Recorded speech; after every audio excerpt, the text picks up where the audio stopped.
בסייעתא דשמיא נלמד שבס תקכ"ח. B'siyata d'shmaya, we're going to learn Shabbos Daf Kuf Chof Ches. We're going to start at the very top of the Omid. We saw in the Mishnah that there's a list of different food items or different items that one is allowed to clear away to make space. And obviously one's only allowed to move and clear away those things that are not muktzah. And we have a list of things that were not muktzah, and we discussed them on Daf Kuf Chof Zayin Amud Beis. Now the Gemara is reverting back to the part of the Mishnah that's discussing those items, even though it seems like they are food items, either for a person or for an animal, but they are muktzah. Avaloi es ha-tevel. The Mishnah says that tevel, which is produce that trumas and maasros have not been taken, and it's strictly and severely osur to eat them, you're not allowed to move them on Shabbos, they are muktzah. Says the Gemara Pshita. What's the chiddush? Of course they're muktzah. Says the Gemara Loi, it's not so simple. Tzricha, the Mishnah has to tell it to us, betevel tovel midrabanon. We're talking about a type of case where the tevel is only midrabanon, which means that the whole requirement to take trumas and maasros was not a biblical one. Shezaroi ba'otzitz she'eino nokuv, we're talking about vegetation that was planted in a pot that did not have any holes in it, and therefore it did not get any of its nourishment from the earth, and therefore min haTorah there's no chiyuv of trumas and maasros, only midrabanon. So tevel from vegetation that was planted and grown in a otzitz she'eino nokuv is only midrabanon, and that's the chiddush of the Mishnah. That nonetheless, since the halacha is that it's tevel and you have to take trumas and maasros, all the while that trumas and maasros has not been taken, it's muktzah. Continues the Gemara. V'loi b'maaser rishon v'chulu. The next case in the Mishnah, which is muktzah, is maaser rishon sheloi nitlo trumosoi. We know that the Levi gets 10% of the produce from the Yisrael, and of that 10% he has to give 10% to the Kohen, called trumas maaser. All the while that the Levi does not give that 10% to the Kohen, no one's allowed to eat from this maaser rishon. Says the Gemara Pshita, so of course it's muktzah. Says the Gemara Loi tzricha she'ekdimoi bekri she'notal mimenu maaser v'lo notal mimenu truma gedola. We discussed in a previous share that there are different stages of preparation of the produce.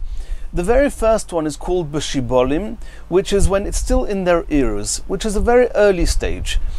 A stage later is when it's bekri, when it's already been piled up and the pile has been smoothed out. At that point, the owner becomes chayev to take the trumas and maasros. If the Levi comes and takes his maaser rishon, really the order should be that first the owner gives the 2% to the Kohen, Truma Gedola, and then he gives 10% to the Levi, of which the Levi gives 10% to the Kohen. If the Levi came and took the maaser rishon before the Kohen took the Truma Gedola, then we learnt on Daf Kuf Chof Zayin Amud Beis that it depends. If he took it when it was in the shibolim stage, then he has to take the trumas maaser and give it to the Kohen, but he does not need to take the 2% and give to the Kohen. However, if he took it in the kri stage after it's been piled up, then he has to also give to the Kohen the 2% that he didn't get. And we had a discussion in the Gemara that Rav Papa suggested to Abaya that even when the Kohen took even when the Levi took the maaser rishon from the kri stage, maybe he should only have to give the trumas maaser to the Kohen and not the truma gedola. And the Gemara said no. Abaya brought a pasuk that says that only when he takes it in the shibolim stage he doesn't have to take the truma gedola, but in the kri stage he does have to. So the Gemara says here, if you have maaser rishon that the Levi took in the kri stage, then that is the case. The Mishnah says it's muktzah, because he took the trumas maaser, he gave the 10% of the 10% to the Kohen, but he did not give the 2% to the Kohen. So it's muktzah. What's the chiddush? I may have thought that possibly the halacha is like Rav Papa suggested, that even when he takes it in the Kri stage, the Levi should be potter from giving the Truma Gedola to the Kohen. Kumash Malon Kedishani Le Abaya. The Mishnah is coming to impress on us, like Abaya answered to Rav Papa, that if the Levi took the Meiser Rishon in the Kri stage, not only does he have to give the Trumas Meiser to the Kohen, he also has to give the Truma Gedola to the Kohen, and if he doesn't, it's muktzah, he's not allowed to eat it. Continues the Gemara, V'loyes Meiser Sheni Sheloi Niftu, or the Hekdesh Sheloi Niftu. If the Meiser Sheni has not been redeemed, or the Hekdesh has not been redeemed, he's not allowed to eat it.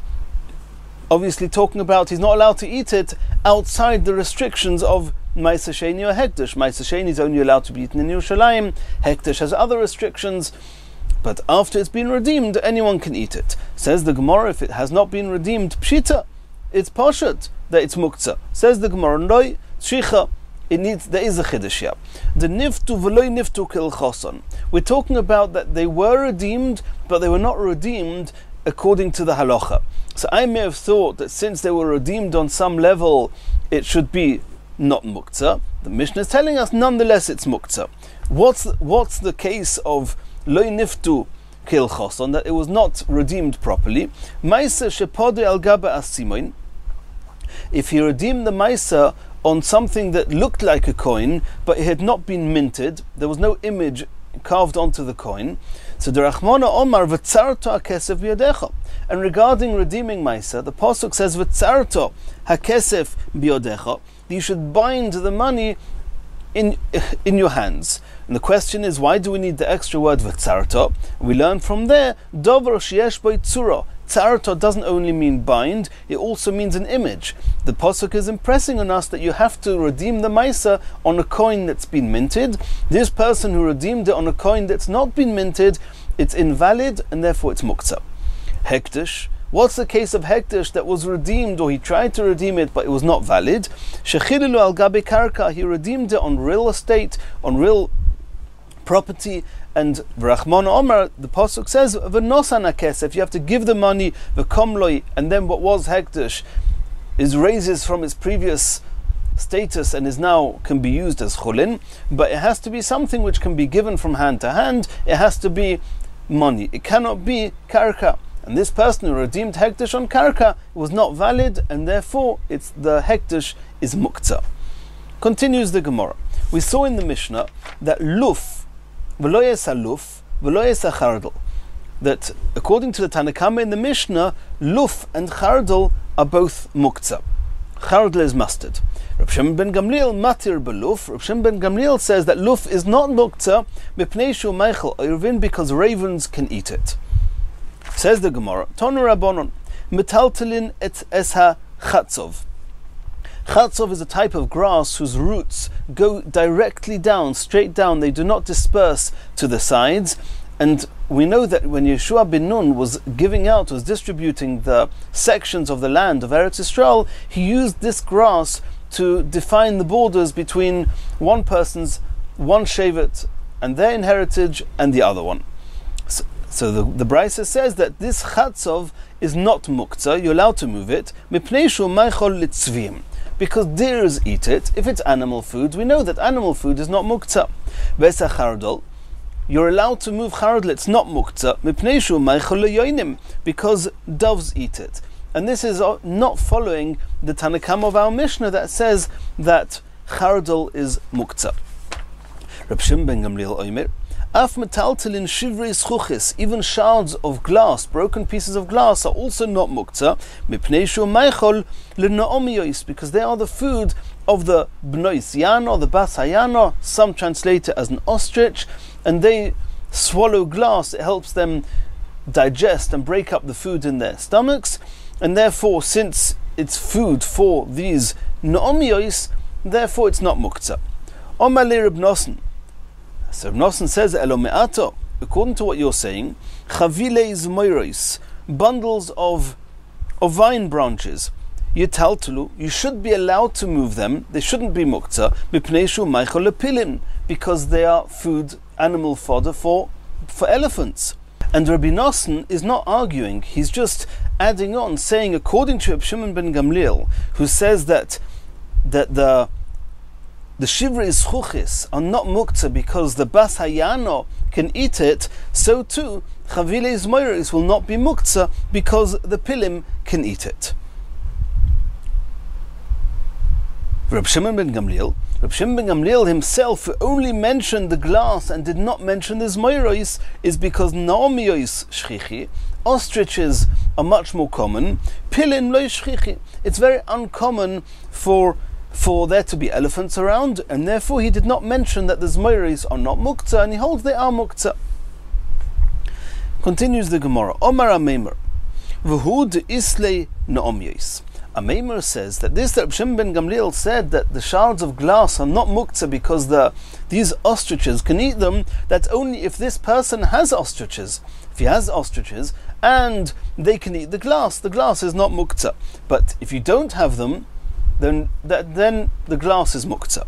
Omer Vashi, Ameimer Vashi is commenting and responding and arguing with Ameimer, and he's saying, Elo de ka'omale Reb Nosson, Reb Shimon ben Gamliel. When Reb Nosson said to Reb Shimon ben Gamliel that according to Reb Shimon ben Gamliel, Zmoiros yitaltel, mipnei shu meichel lepilim, that the branches of the vine are not muktzah because you can give them to elephants. I islei pilin, if we're talking about that he has elephants, amai loi. The Gemara explained that Reb Nosson said to Reb Shimon ben Gamliel that you should include the zmoiros because elephants can eat them. And the Gemara explained that Reb Shimon ben Gamliel did not agree with him because they are not common.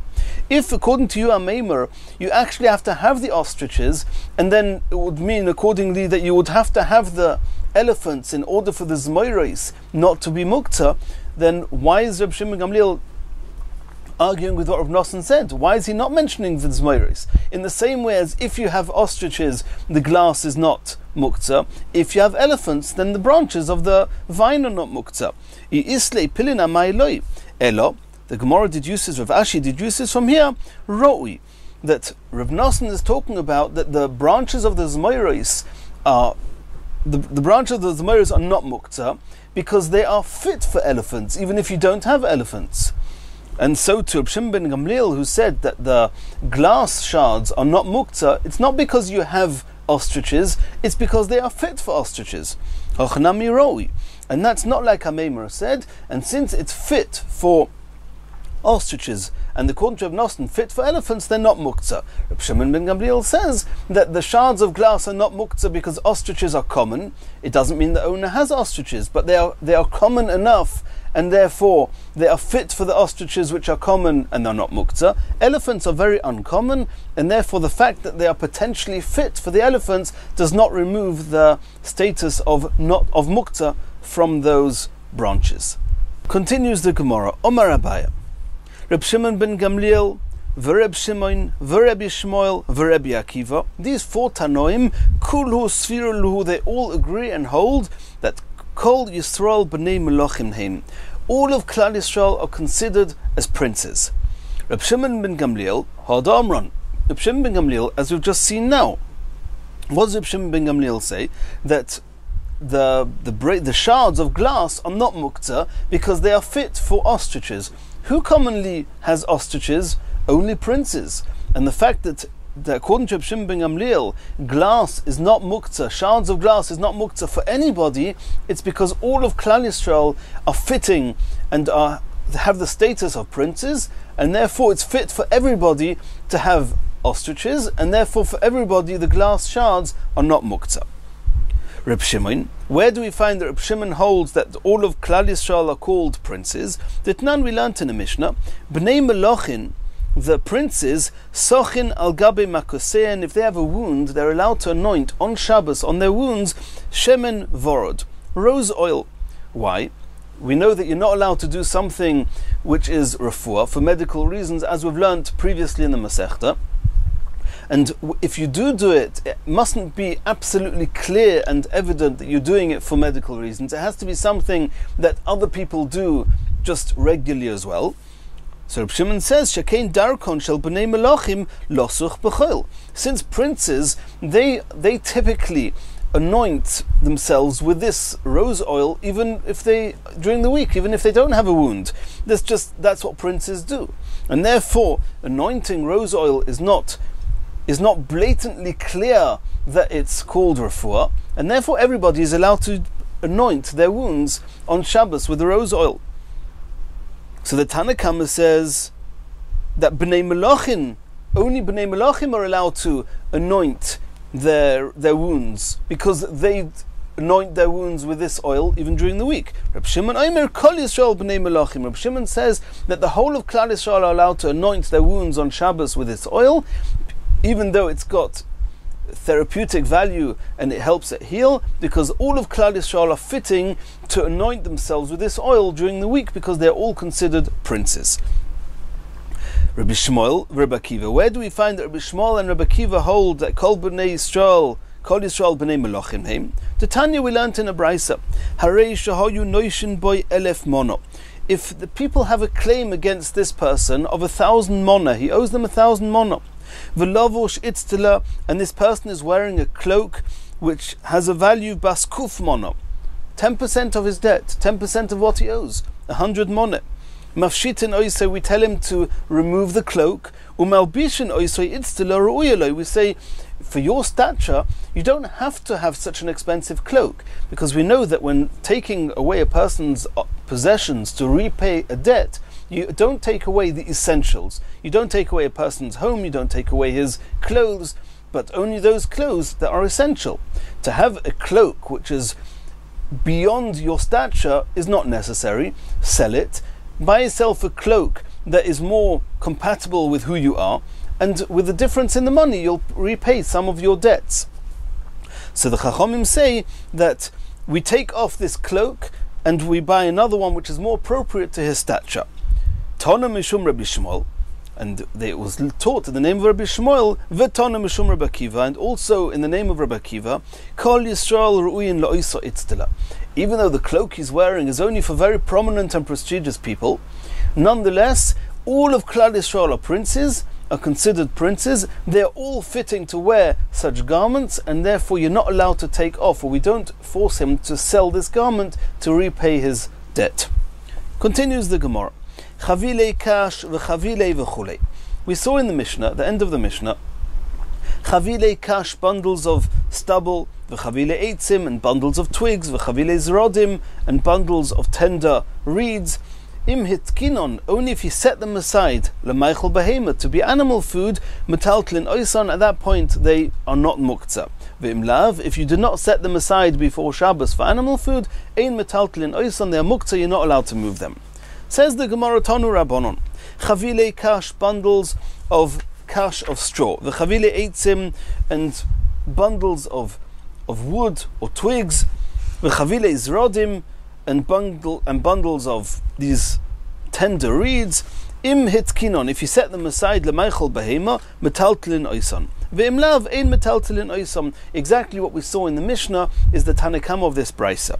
Reb Shimon ben Gamliel Omer. Here Reb Shimon ben Gamliel comments and says, chavilin hanitlin biyad echad mutar letaltlon. Even those bundles that you set them aside to be animal food, you're only allowed to move one handful of it on Shabbos, but to remove 2 fistfuls at a time, also is also, because that is excessive exertion, which is also on Shabbos.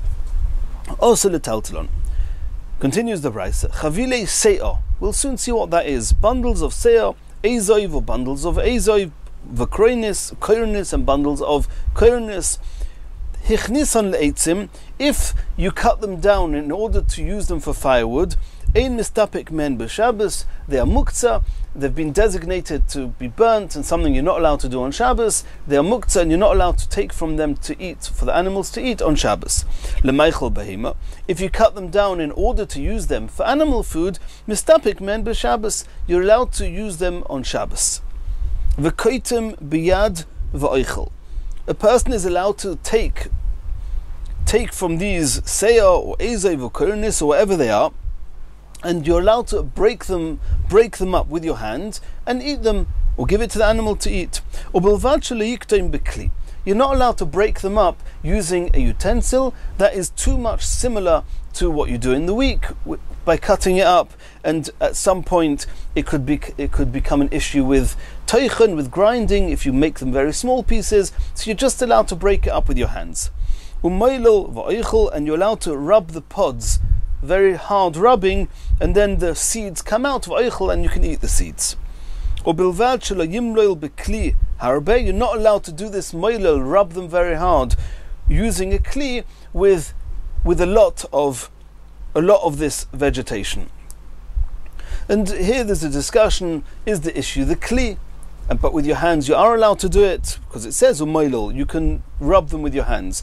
Is the issue harbe? Some don't have the word harbe; they only have the bekli. Either way, you're not allowed. You have to make sure to do it very distinctly different to the way you do it during the week. Divrei Rabbi Yehuda, that's the opinion of Rabbi Yehuda. The Chachamim say you're not even allowed to be moilel, you're not even allowed to rub these pods very hard in order to release the seeds with your whole hand, with your whole fist. Only barashi etzba'isov, you're only allowed to do it with the tips of your fingers. Va'oichel, and you can eat. Ubilvad shelo yimloil biyodo, you're not allowed to do this melila, the rubbing these pods very hard with your whole hand. Harbe, a lot. Kederech shu oisa b'choil, in a way, in a similar manner that you do during the week. V'chein ba'amisa, which is another type of vegetation. V'chein b'pigom, v'chein b'shar minei tavlinim, and other spices. Says the Gemara. That was the end of the brisa. The Gemara says, "My amisa." You mentioned amisa. What is it? Says the Gemara, ninya, something that they knew to be called ninya. Seya, what is seya? Omer Rabbi Yehuda, tzatri. Ezoiv, what is ezoiv? Abarta. Kurnis, what is kurnis? Says the Gemara, kurnisa shma. It's something that was known and was called kurnisa. Says the Gemara, v'hohahu da'omaluhu man boya kurnisa. There was somebody who declared, who wants kurnisa? He was offering kurnisa. Ve'ishtakach chashi. And what he was distributing, what he had, was something called chashi. So when it says kurnis, what is kurnis? And it says kurnisa shma, what is it? The truth is, it seems to be chashi. So what's going on? Elo, says the Gemara, you have to read it a little bit differently. Seya tzatri, like we said before. Ezoiv abarto, like we said before. Kurnis, what is that? Chashi, and here it's explicit that this kurnis is this vegetation called chashi. Continues the Gemara. Itmar, bosor maliach, raw but salted meat. Mutter letaltalei b'Shabbos, it's not muktzah. A person can eat it, even though it's raw, it can be eaten because it's been salted. Bosor tofil, and here Rashi says the word tofil means raw and unsalted. Rav Huna Omar mutter letaltalei. So everybody agrees it's not edible. The question is, it's not edible, is it muktzah? Rav Huna says you're allowed to move it on Shabbos.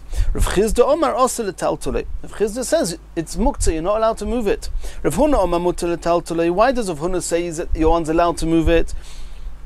He obviously holds, like Reb Shimon, that there's no issa of muktzah, as we've seen. Asks the Gemara of Rav Huna, Talmid Rav Hava. Rav Huna, we know, was a disciple of Rav. V'Rav Rabbi Yehuda sfirele. The isle muktzah. And we know that Rav holds, like Rabbi Yehuda, that there is muktzah. So we take it for granted that according to Rav Huna, there's also muktzah. If so, how are you allowed to move this raw and unsalted meat? Answers the Gemara, b'muktzah la'achila sova lo Rabbi Yehuda. He only holds like Rabbi Yehuda that there are halachas, stringencies of muktzah regarding eating. You're not allowed to eat muktzah, and other mefarshim say not only you're not allowed to eat muktzah, but you're not allowed to do anything with muktzah. However, b'muktzah letaltel, if it's just about moving it and you're not doing anything with it, you're not eating it, sovar lo Reb Shimon, there Rav Huna holds like Reb Shimon that muktzah didn't go as far as just not allowing you to move it. Rav Chizda Omar osel letaltel. Rav Chizda said it's muktzah, you're not allowed to move it. Asks the Gemara of Rav Yitzchak bar Ami iklo lebe Rav Chizda. Rav Yitzchak bar Ami, he was visiting, he happened to be by Rav Chizda. V'chazan, he saw hahu bar avzo. There was this shechted, a slaughtered duck that was raw and not salted.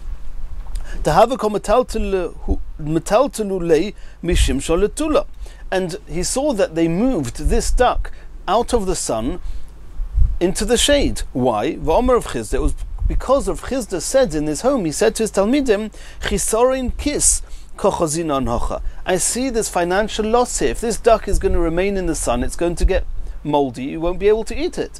And consequently, they moved it into the shade. So you see that Rav Chisda holds that you're allowed to move this raw, unsalted meat. Answers the Gemara, Shani bar avza dechozi leumtza. Duck is unique to other animals, and in as much as that even when it's raw and unsalted, it's still fit to be eaten, to be sucked, to be eaten on some level, and therefore, just regarding the duck, it was not muktzah. Continues the Gemara, Tonu Rabbanon, Dag miliach, salted fish, raw but salted, mutter letaltelei, it's edible, and therefore it's not muktzah, you're allowed to move it on Shabbos. Dag tofil, however, a fish that's raw and not been salted, and also letaltelei, it's muktzah, you're not allowed to move it. And either because this brisa holds like Rabbi Yehuda, that holds of muktzah, something that you can't do anything with it is muktzah, or like Reb Shimon, and Reb Shimon, because this fish is not even raw, it's not even fit to be given to a dog, even Reb Shimon will agree that it's muktzah on some level, and this is a discussion in the Rishonim. But either way, it's muktzah. Basar, regarding meat, bein tofil, bein maliach, irrespective of whether it's salted or not salted, mutter letaltelei. So if it's salted, we know it's mutter to move it, it's not muktzah, because a person can eat it. If it's not been salted, here it says explicitly that it's not muktzah. So either it's just following Reb Shimon, and Reb Shimon holds it's not muktzah, or it's following Rabbi Yehuda, and he holds that this unsalted and raw meat is fit to be given to chayos, to be given to other animals. And these are discussions in the Rishonim, and the reason I brought it out here is because there's a seeming contradiction. Dog tofil we say is osel letaltel. Basar tofil is mutter letaltel. So it would seem that we're dancing on two chasnas. It would seem that as far as the dag tofil and raw and unsalted fish is osel letaltel like Rabbi Yehuda, and basar tofil is mutter like Reb Shimon, and that's a contradiction. So we have to find a way of either saying the whole brayso is Reb Shimon and dog tofil is osa because it's not even roy for a dog, or you have to say the whole thing is Rabbi Yehuda and basar tofil is not muktzah because it's roy for the chayos. And this is a discussion in the Rishonim, and Tosfos already speaks about it. And we have in brackets the stomach Reb Shimon, and just regarding the basar tofil, which this brayso says is mutter letaltel, in the bracket seems to say it's Reb Shimon, that's why it's mutter letaltel. Others take it out because we have an issue with dog tofil. According to Reb Shimon, dog tofil should also be mutter letaltel. Continues the Gemara. Tonu Rabbanon. Metaltelines or atzomos, one's allowed to move bones on Shabbos, mipnei shu meichel leklovim, because it's worthy to be given to a dog, and since from before Shabbos it was already roid to be given to a dog, therefore it's not muktzah. Basar tofuach, meat that's already moldy, that's become spoilt, mipnei shu meichel lechaya, you're allowed, it's not muktzah, even though it's spoilt and a person wouldn't eat it, but a chaya could eat it. And since a chaya could eat it, therefore it's not muktzah. And others say, it doesn't say that it's meichel leklovim, because spoiled meat, a dog would not eat it, other animals would. Mayim megulim, if you had water that was exposed, and we've already learned previously in the Masechta that exposed water, a person would not drink it because it's dangerous. There's a risk that a snake has put some poison in it. Because it's fit for a cat, and we've already seen in the Gemara on Daf Kuf Yud Amud Aleph that cats and snakes are not. Cats do not get poisoned by snakes. Cats even eat the snakes, and therefore, since this water is fit for a cat to drink, therefore it's not muktzah. Reb Shimon ben Gamliel Omer, Kol atzmon osel ha'shoison mipnei hasakana, you're not even allowed to leave this water around because somebody, a person, may chas v'shalom drink it and get poisoned by it. Says the next Mishnah, Koifin es hasal, one is allowed to invert a basket, turn a basket upside down, lifnei efroichim, and put them in front of the chicks, in order for them to be able to go up and down into their coops. Tarnagoyles sheborcha, a hen that escaped from its home, you're allowed to push it with your hands, shove it till it goes back into the coop, till it goes back to where it's supposed to be. Medadin is not pushing, it's aiding the animal even more. It's actually somewhat, you're not lifting it up, but you're supporting it on two sides, walking it to where you want it. Medadin agolim usyochim, calves and young donkeys that have gone astray, one is allowed to medadin, one is allowed to hold them and walk them back to where they're supposed to be. Isha medado es benot, a woman is allowed to walk her little son, her child. She can stand behind the child, holding his hands, allowing him to waddle along. Omer Rav Yehuda, Rav Yehuda says, when is that true? Bizman shu noitel achas umaniach achas. That's only if when you're holding his hands, he's lifting up one foot and putting down one foot. You're helping him walk, but he's actually walking, he's carrying his own weight. Aval im hoya goyrer, but if this mother is just dragging the child, that's considered carrying, and also you're not allowed to do that in the Rishus HaRabim, you're not allowed to carry the child. It's true that if you carry the child, it might not be an Issa D'Oraisa because Chai Noises Atzmai, but it's also you're not allowed to do it. But because if you do carry the child, it's not such a severe Osa, that's why we let you take the risk and we let you walk the child if he can carry his own weight. However, regarding animals, where we don't say Chai Noises Atzmai, it's more stringent, and therefore you're not allowed to. You have to be much more careful. We'll see in the Gemara.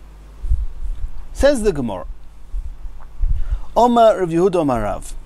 Rav Yehuda Omar Rav said as follows: Behema shenoflo la'amas hamayim. If an animal fell into a stream of water, mayvi korim v'kistois, you're allowed to bring pillows and cushions, umaniach tachtea, to put underneath the animal. And there's an element of chiddush here, as we're going to see, that there's a halacha, you're not allowed to deprive a kli from its usages. A regular kli is able to be used, it's prepared to be used normally. As soon as you put these pillows under the animal in the stream, number one, you're not going to be able to use these pillows for the rest of Shabbos because they're soaked in water. Number two, there's a good chance that this animal is going to sit on them and it's a bosses for this animal and you're not going to be able to move them. And therefore, there's an element of chiddush here that you're allowed to do it because you want to save the animal. Vim also, if the animal goes up onto the pillows and comes out of the stream, is good. If not, not. Says the Gemara Meisei, we're going to ask a question on what we just saw in the name of Rav from a Brisa. It says in the Brisa, Behema shenoflo la'amas hamayim. If an animal fell into a stream of water, oiselo parnosa, you can supply it with the provisions it needs in order to stay alive, b'mekoima, where it is, b'shil sheloi tomus, in order that it shouldn't die. So the Gemara is deducing from there, parnosa in, you're allowed to supply it with what it needs not to die. Korim v'kisois, but in order to bring it pillows to actually help it and encourage it come out of the water, loi, that you're not allowed to do. And this seems to contradict what Rav says, that you're allowed to bring korim v'kisos and put it into the water in the hope that the animal will go up on them and come out. Says the Gemara Loi Kasha. It's not a question. Hod efshe b'parnosa, hod efshe b'parnosa. It depends whether just supplying its provisions is enough. Efshe b'parnosa, if the water is shallow enough that as long as you supply it with its provisions and it will survive in, then you're only allowed to give it its provisions, and you're not allowed to move the pillows and the cushions to help it come out. V'iloi, but if the waters are too deep for that, and if you don't give it an option of being able to come out of the water, it's going to die. Maybe korim mekisei sumaniach tachtea, you're allowed to bring the pillows, the cushions, and put it under the animal. Asks the Gemara, you're nullifying the preparedness and the ability of this kli to be able to be used for whatever it was supposed to be able to be used for. And Rashi says this is similar to smashing a kli, so to speak, to soisa, to demolishing. Says the Gemara, Sovar mevatel kli me'echonoi d'rabonon. The the prohibition of nullifying the preparedness of a kli to be used is Nisa d'Rabbanon. Tzar Balei Chaim d'Oraisa, but there's a biblical requirement to try and relieve the pain from the animals. V'asi d'Oraisa v'dochi d'Rabbanon. The chiyuv d'Oraisa to alleviate the pain of an animal overrides the Issa d'Rabbanon of mevatel kli mehichonoi. Continues the Gemara. Tarnagoyles sheborcha. We saw in the Mishnah that if a hen escaped, doichin oisa, you're allowed to push it. Now, before we see the Gemara, just a very short introduction. There are three ways that you can actually push or get something, to get an animal, to get something live, to go from A to B. The most primitive of them is just to push them. Just give it a shove in the hope it's going to go in the right direction. The second one is medadin, where you actually support it, you hold it under its wings a little bit or on its sides, and you walk it towards where you want to go. And that's much more of a substantial and significant type of aid that we're giving the animal. And then the last stage is called oikrin or geirer, which means if you actually lift up the animal and take it to where it's supposed to go. So the Gemara is going to discuss that. So in the Mishnah we saw that regarding tarnagoyles, regarding the hen, you're only allowed to push it. You'll notice that regarding the calves, the agolim and the siachim, the young donkeys, it doesn't say that you're allowed to push. It says medadin, you're even allowed to walk them. That's a very distinct difference. And we have to see that in the Gemara. One thing that has to be made clear, and that is that lifting up, besides for the issues of muktzah we have to deal with, if it's in a reshus harabim, then the person is actually carrying. If you're just pushing or walking the animal along, you're not actually carrying the animal. So there's issues of muktzah we have to deal with. But in a reshus harabim, you're not carrying it. Or in a caramelis where it's osam d'Rabbanon, you're not allowed to carry there more than 4 amos. However, if you lift up the animal, that is a problem with carrying. And there's one more fine point which is worth mentioning. In Hilchos Muktzah, we are not familiar with the difference to the level or the amount of aid or the amount that you're moving it. Something that's Muktzah, you're not allowed to move it even a tiny bit. Here we're going to see within Hilchos Muktzah, sometimes you're allowed to do a little bit of moving, or pushing. Sometimes you're allowed to do a more substantial aid and you're actually allowed to walk it. And that's a concept that is strange to Muktzah, and it's only found here. And the Ran actually asks it as a question. And the Ran says that because over here there's the element of Tzar Balei Chaim, of alleviating this animal from going astray and getting hurt, therefore there's different levels of leniency. We do as little as possible, as we're going to discuss in the Gemara.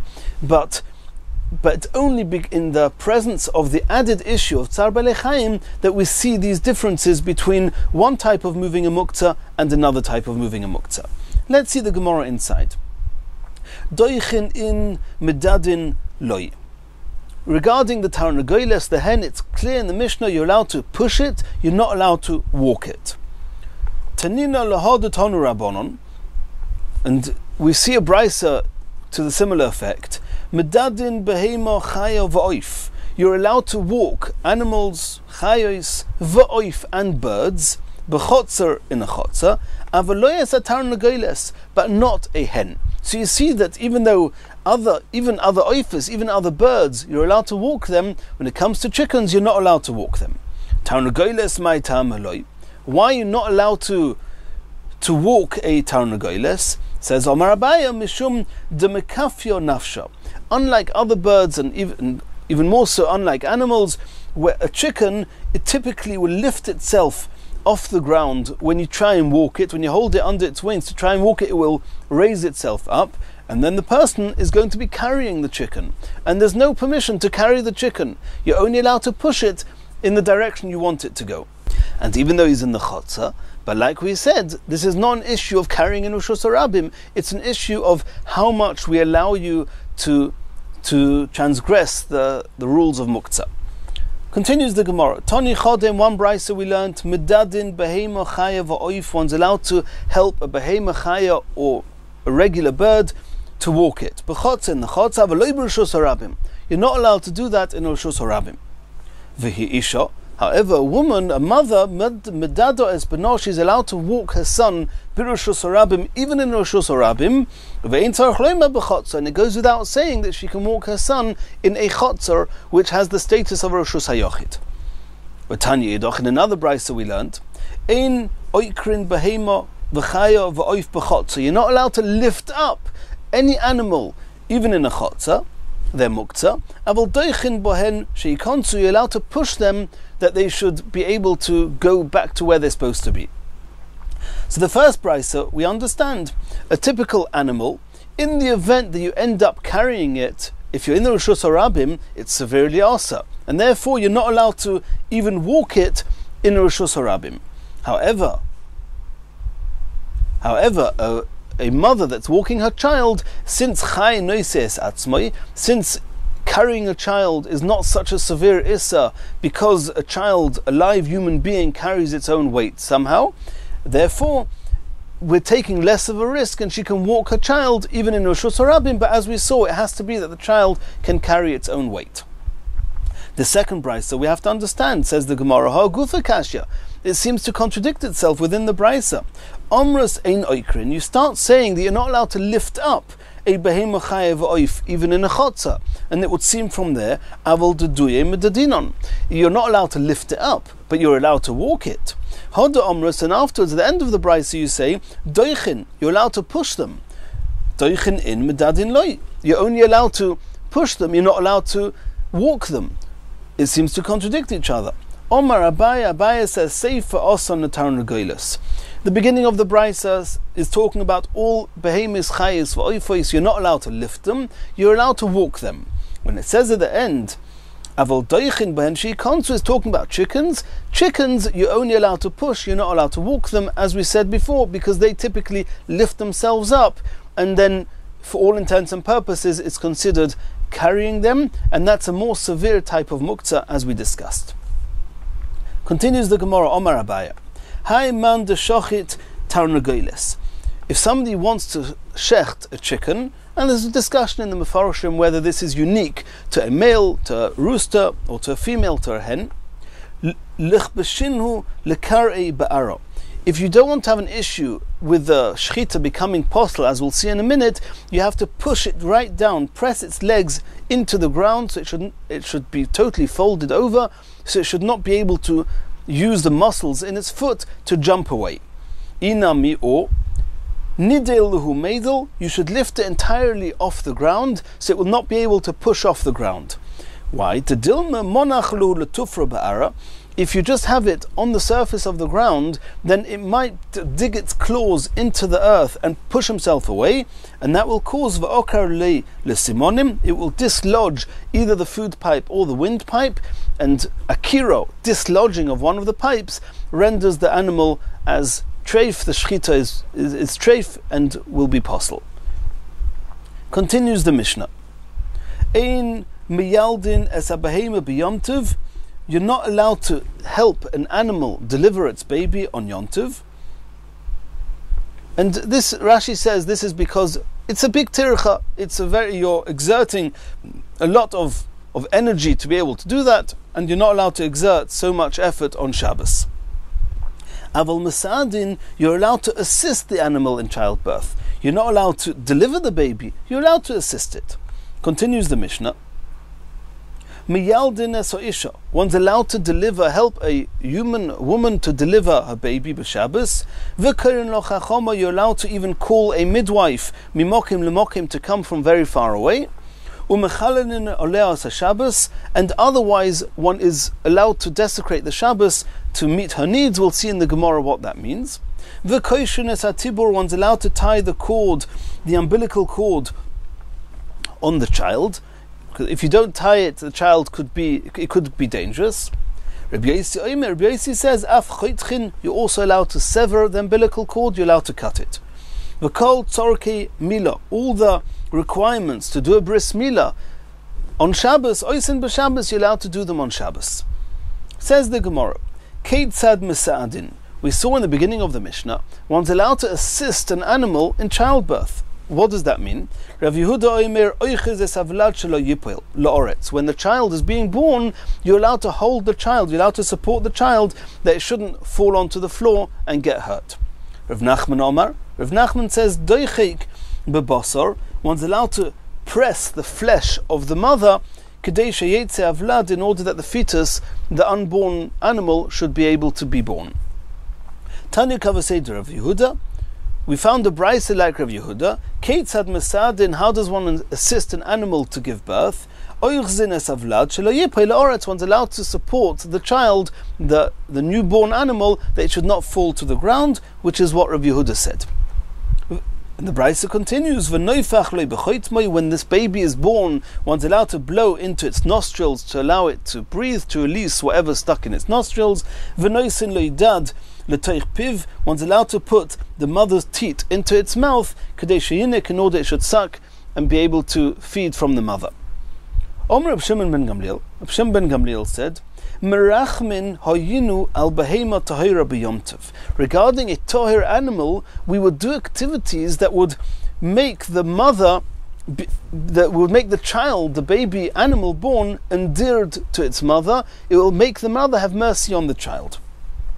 Heicha Ovid, what would they do? Says Omar Abaya, Mevi bul shel melach. They would bring a fist-sized lump of salt. Umaniach lo b'toich harechem. They would put it into the womb of the mother animal, and this is going to cause her pain. Kedei shetizker tzaro, so she should remember the pain of childbirth. Utarachim alov, and then she'll remember to have pity and take care of her newborn baby animal. What else would they do? Umezalfin meishilyu al gabe vlad.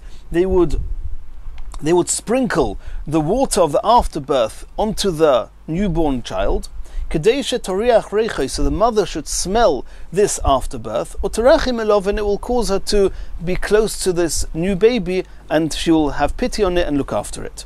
And as we saw in the brisa, Shimon ben Gamliel said they would only do this with a tahir animal.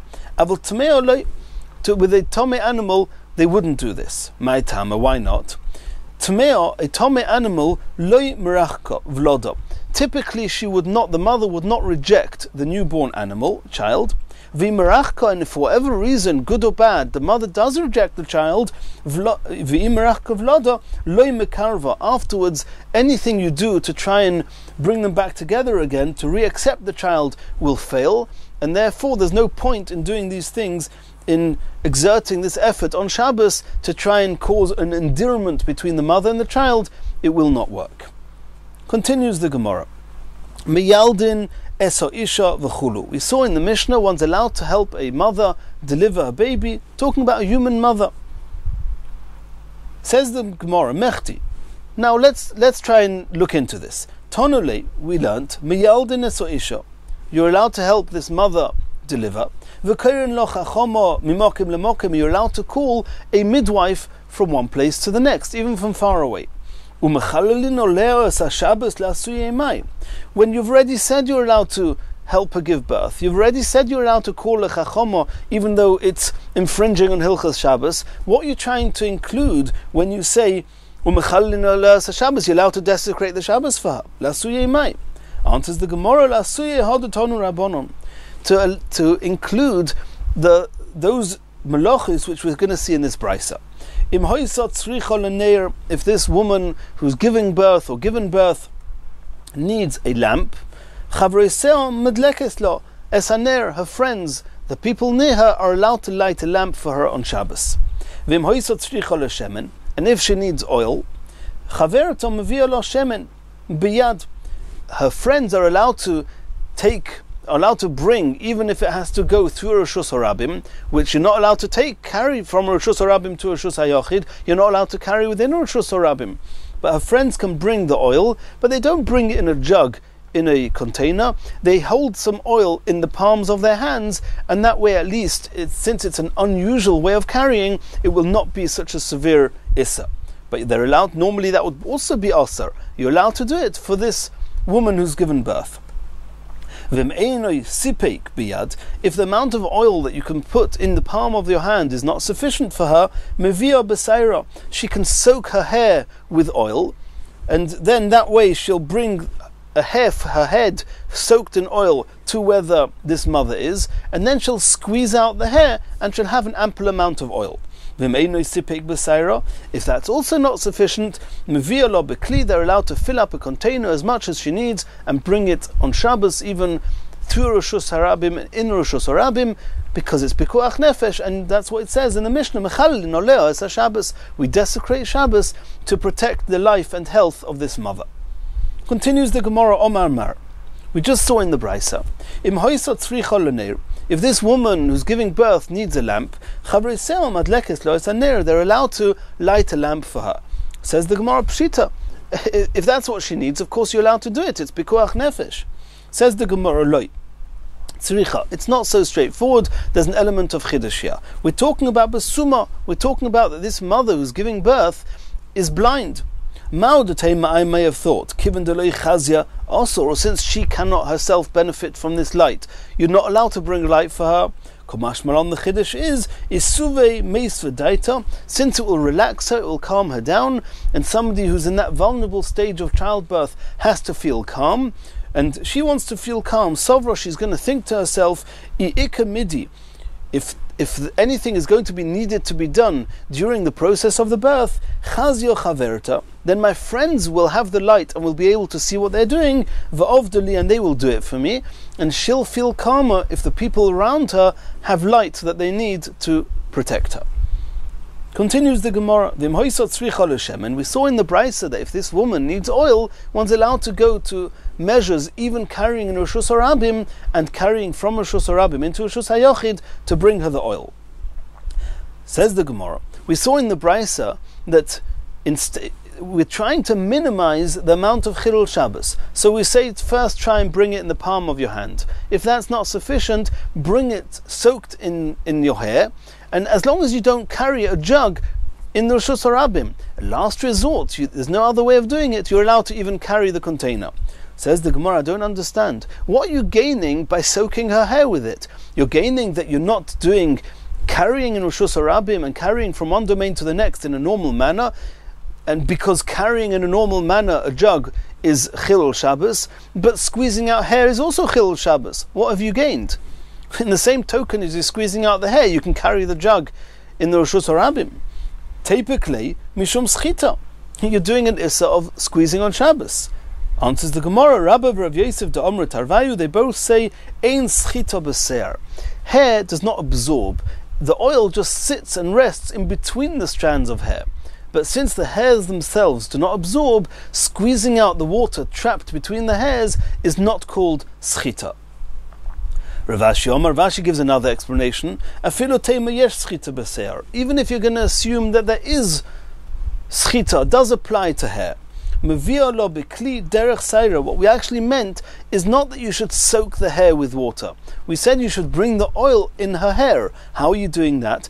Take the container and put it in her hair. Tie it to her hair, or it should be put into the hair, and that way you're carrying the container in an unusual fashion. The more that we can change and do it differently, that we can deviate from the regular fashion and manner of doing the malacha, the better. And that's why you should carry it in her hair. If that's not sufficient, either it's too much or it's not possible, then as a last resort you can bring it normally. And in Yotz Hashem, in the next shiur, we're going to continue from here.